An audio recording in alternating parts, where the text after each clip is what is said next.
I'm pleased to introduce our next speaker, Nancy Jones, for her presentation, Enriching the Visitor Experience at the World Heritage Newark Earthworks, Ideas for Meeting Infrastructural Barriers and Interpretive Opportunities at Ohio's new Urban World Heritage Site. Can we have a round of applause for Nancy? Thank you. Let's see, does this come down? How's this sound? Can people hear me back there? Yes. Okay. Well, thank you very much for this opportunity to share some work I did. Actually, this began some years ago as a student project at Ball State University, where I was studying landscape architecture and historic preservation. And it reflects, I think the presentation reflects a certain turn in my thinking, maybe away toward designer-centered design thinking and preservationist thinking, toward a kind of visitor-centered design. But first I want to take you through some of the history of this site. Have people here heard of the Hopewell Ceremonial Earthworks, now a World Heritage Site in Ohio? Okay, so I'll try to go fast through that part because I didn't know how much I had to orient you toward that recent history. I want to first read a short land acknowledgement. This is an indigenous site, about 2,000 years old. And so I would like to read the following statement.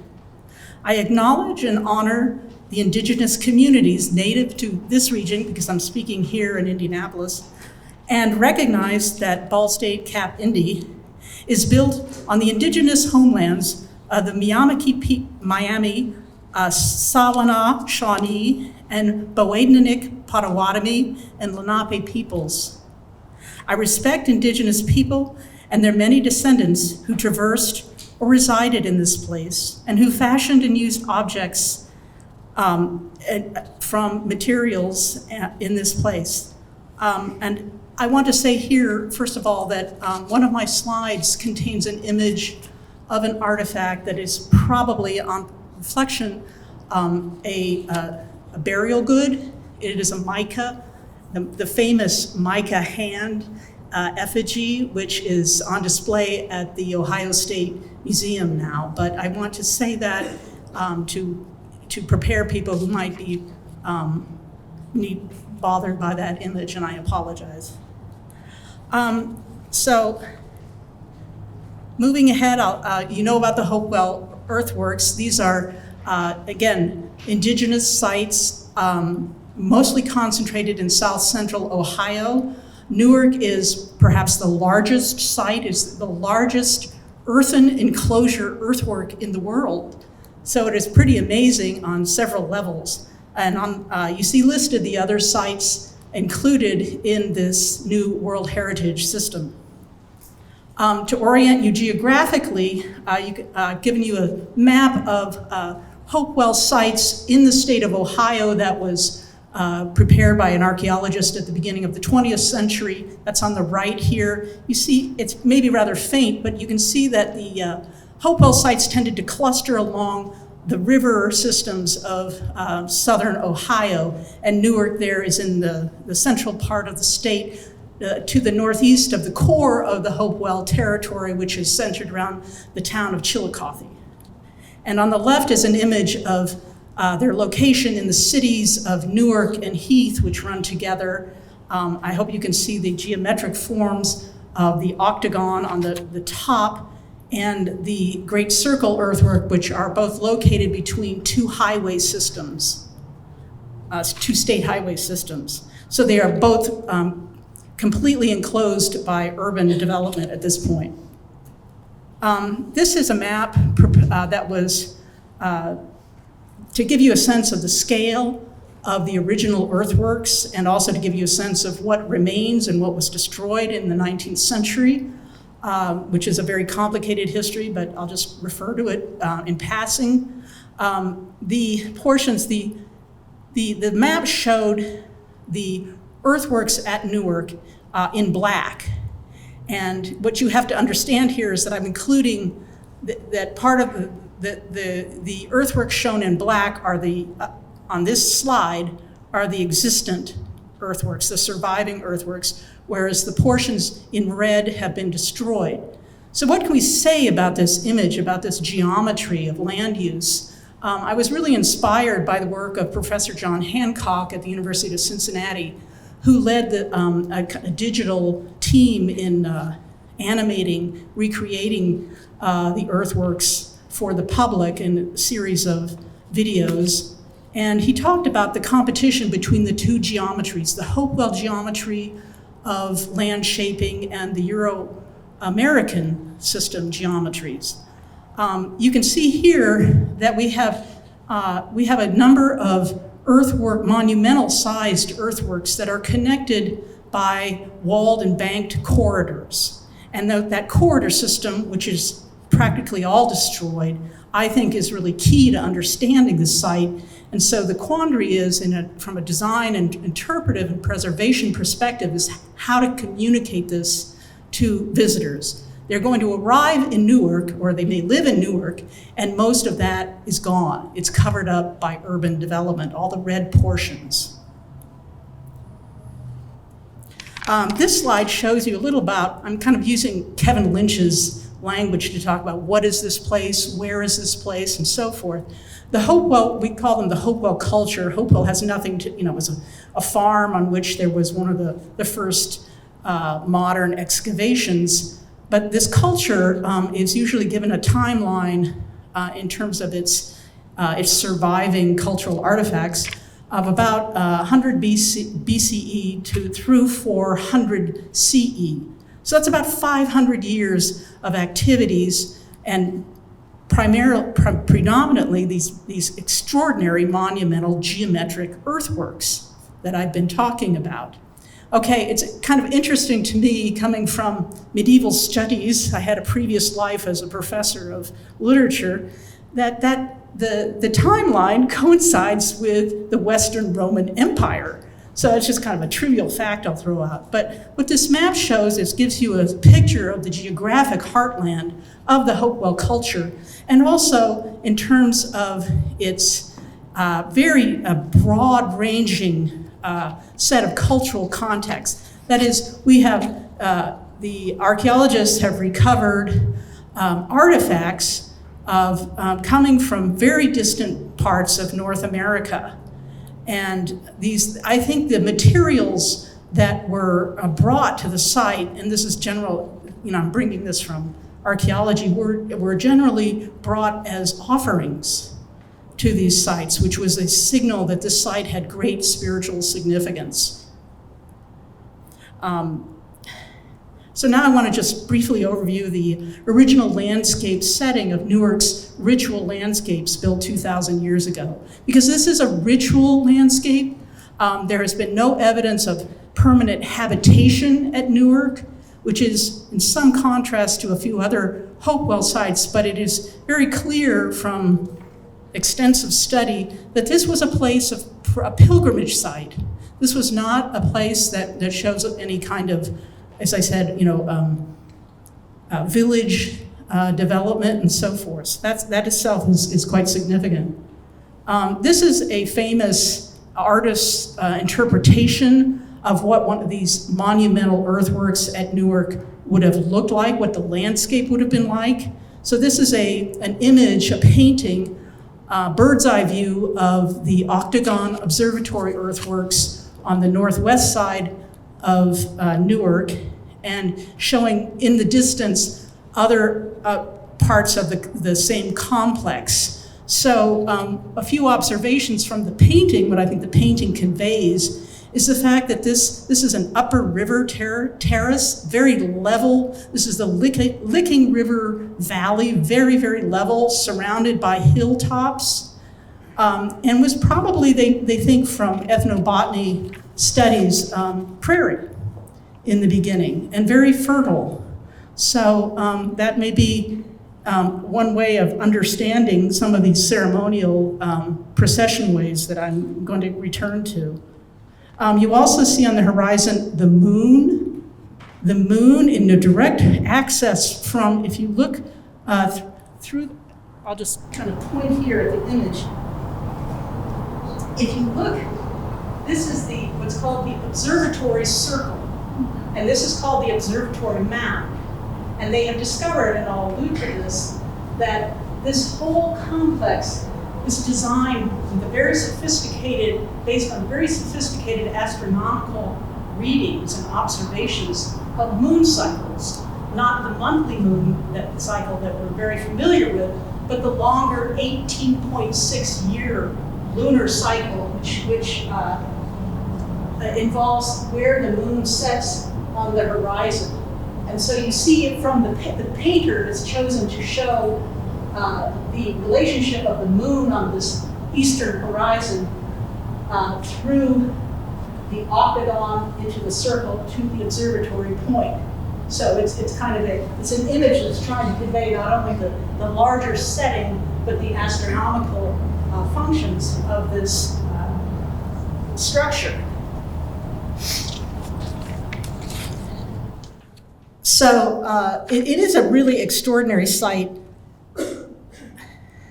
And this is an illustration, again, by John Hancock's group, showing the very complicated and impressive number of astronomical alignments that can be worked out, that, in other words, that these earthworks were constructed, that especially the observatory circle and octagon were most likely constructed as an observatory. And then there were related ceremonial uses, which we can indirectly surmise from this information.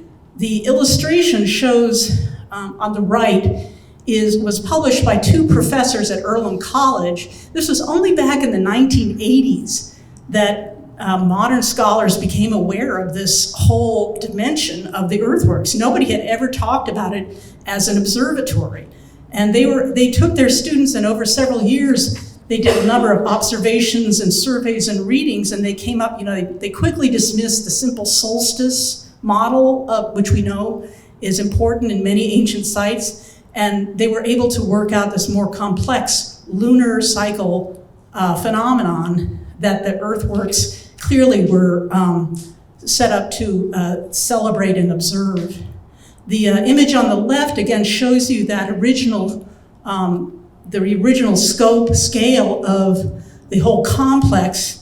On the right, in the on the upper right corner, you see a set of pretty complicated geometric forms, an ellipse in particular, which is now destroyed, unfortunately.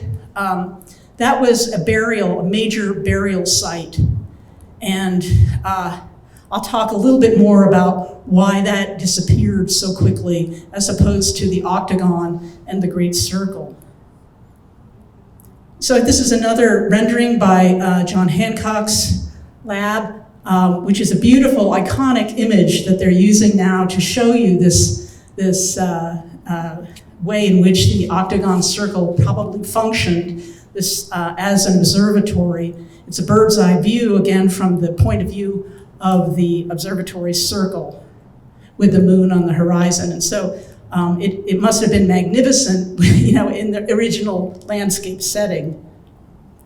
This is a sort of a pano that I did on one of my visits to the Great Circle site, which is on the south side of Newark. This is a view into the entryway. And again, I'm trying to give you a sense of scale of this place, which is enormous, even though only 10% of it survives at this point. If you look straight through the center of the photo, you'll see your way into this giant enclosed circle, which consists of an embankment and an inner ditch, which certainly had significance. It was also itself it's the earliest major site in Newark, and it originally had a mound in the middle called the Eagle Mound, where there was a structure that showed signs of being a mortuary site. And again, this is an enormous site. It's 30 acres inside. I mean, we're talking way, way beyond places like Stonehenge, which I'm very fond of because it's been so well studied. Just enormous. And I think its scale itself is a challenge to visitors really comprehending what's going on here.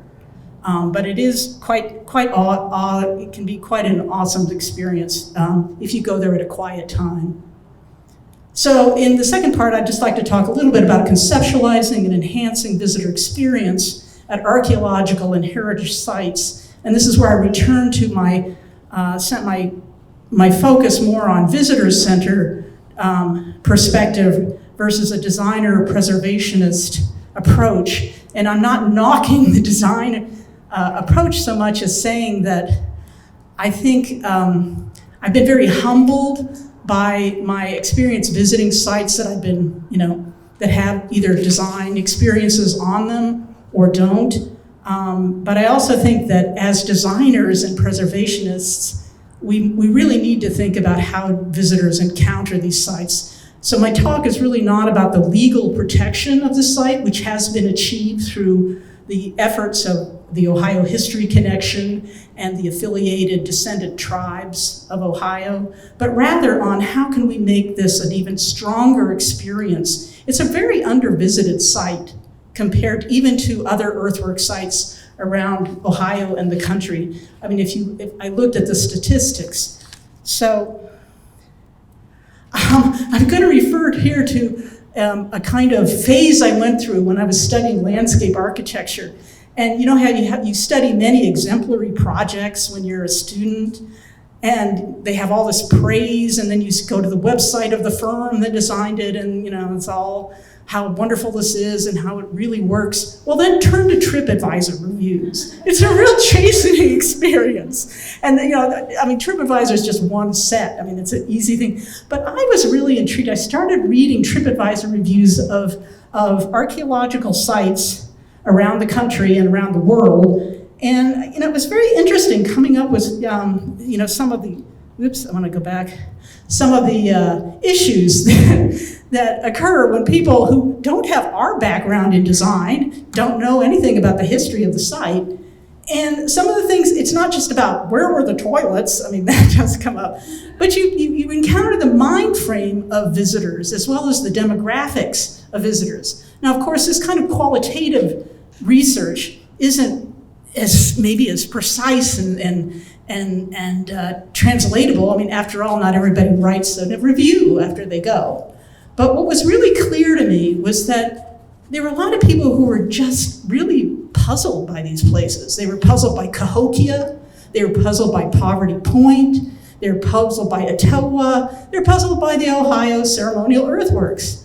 And that, despite the very good, honest, and skillful, I would say, rational efforts of the authorities that manage those sites. So I think we need to maybe think a little bit more broadly and freely about what we can do to help visitors have a meaningful experience, which I think does really lead to preservation in the long run. Give people a good memory, give people stories that they can hold on to. Put that into your design process. So in the next few slides, I'm gonna be mentioning visitor access, the legibility of the site, and visitor engagement, because there are quite a few challenges to the visitor experience at Newark. And here, again, I really respect what the Ohio History Connection is doing after their very, I think, sustained and powerful process of winning that World Heritage inscription. I'm not knocking anything they do or the National Park Service. I'm just saying, let's think a little bit, let's keep going. Let's keep going with our thinking, because now that there is a World Heritage inscription, there are going to be more people coming here. And we don't want to turn them away. We don't want them to be disappointed or confused. Oops. So here is a map of the urban context of the earthworks. And here I'm just focusing on the two remaining sites. You see the Octagon and the Great Circle. You can see how the downtown center of Newark is some ways off to the northeast. So what you can see here is the street grid. This is an urbanized area. This is an area that has a lot of tree cover, but it's still urbanized, and there are major transportation corridors that have both fractured and fragmented the earthworks and produced a lot of quandaries for how one can experience them as a single whole. So first, this is a slide, an image, a drone image of the Octagon Observatory. This is just a fraction of it. It might take you a minute to, might want to orient you a little bit, but the history of the Octagon Observatory is quite unique. Up until 2023, this site operated as a golf course.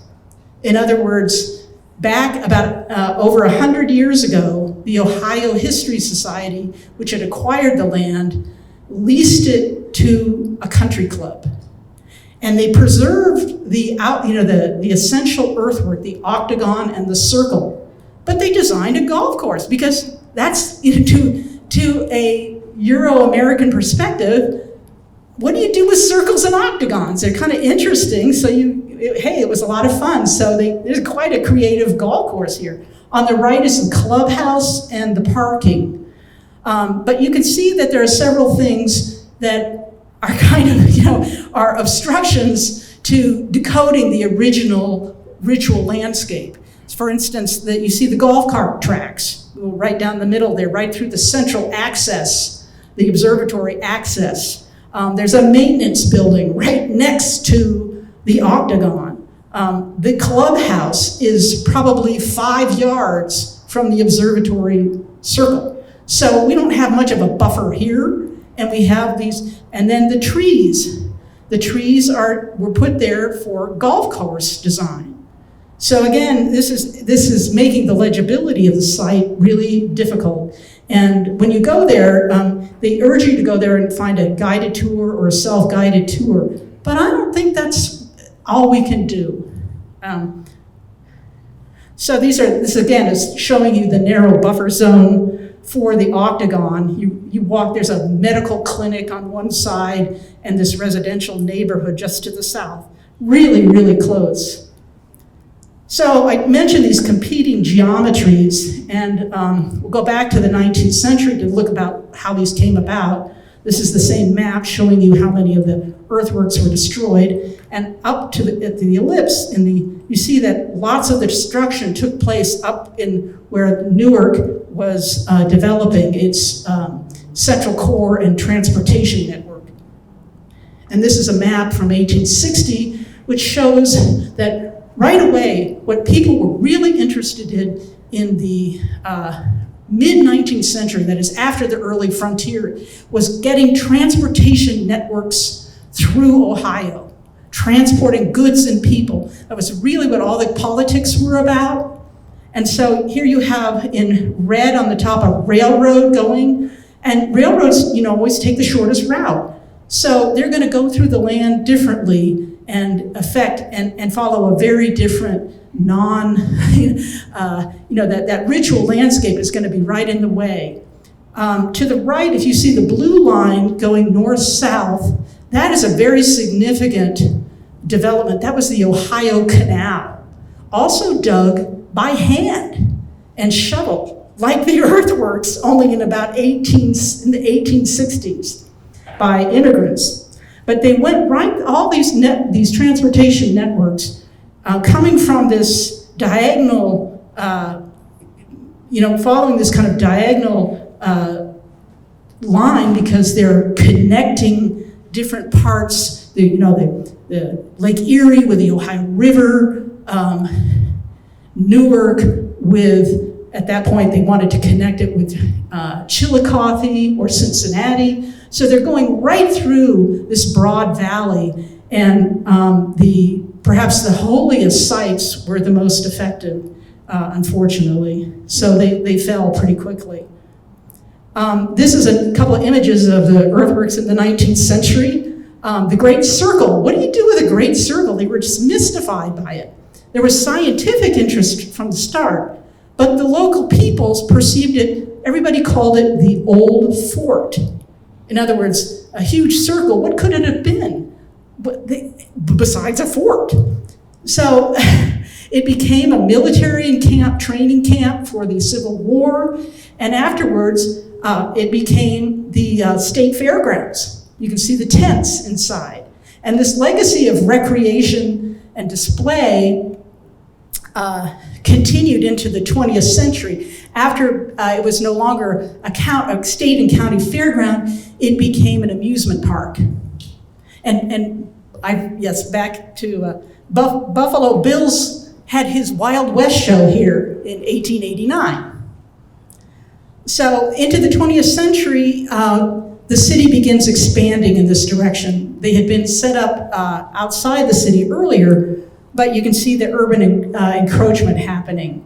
And then there was an effort the state of Ohio did take possession and started protecting it, interpreting it as a park.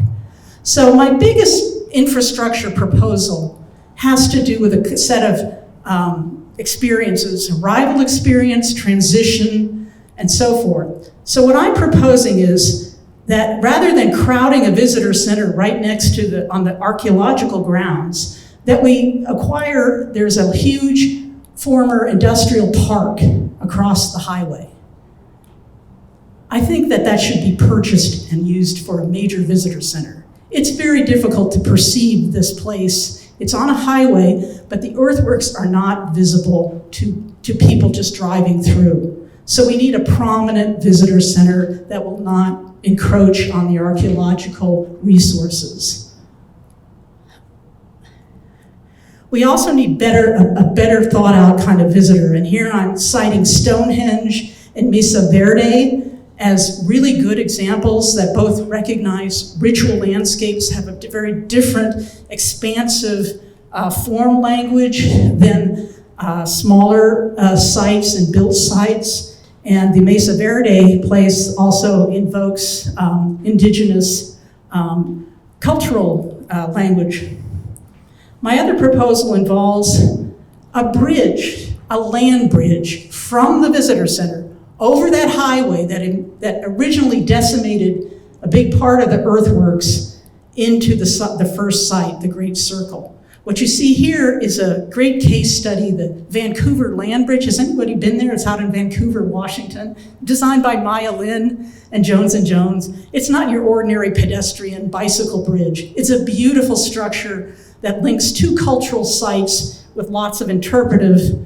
You see, it goes over a highway, and it includes interpretive elements and panels that evoke the indigenous culture of this site, of this area and this heritage.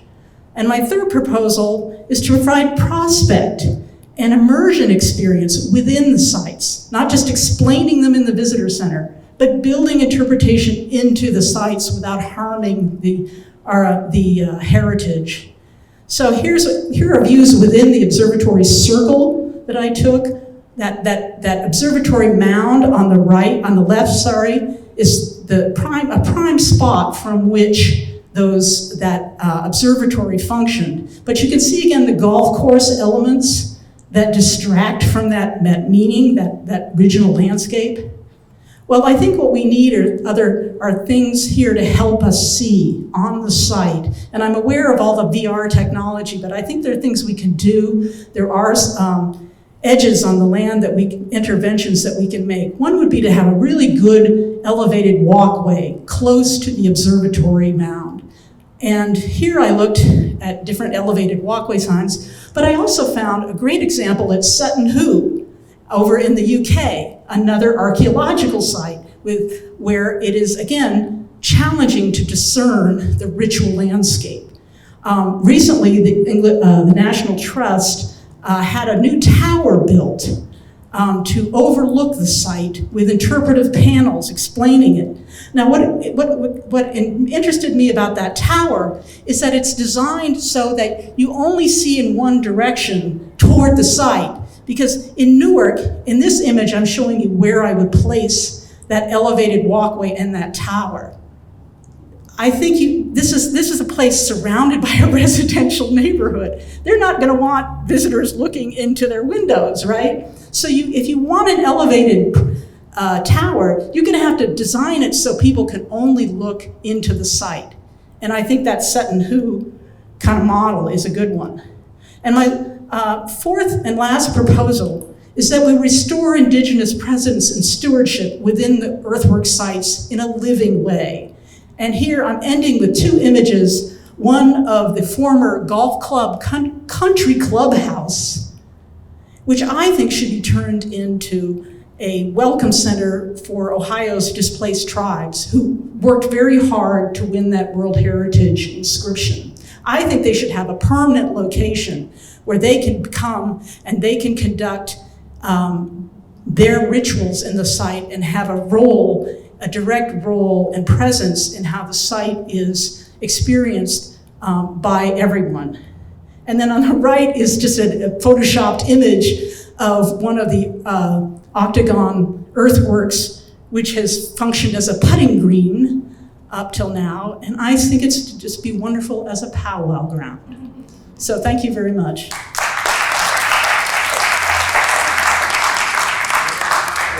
Questions?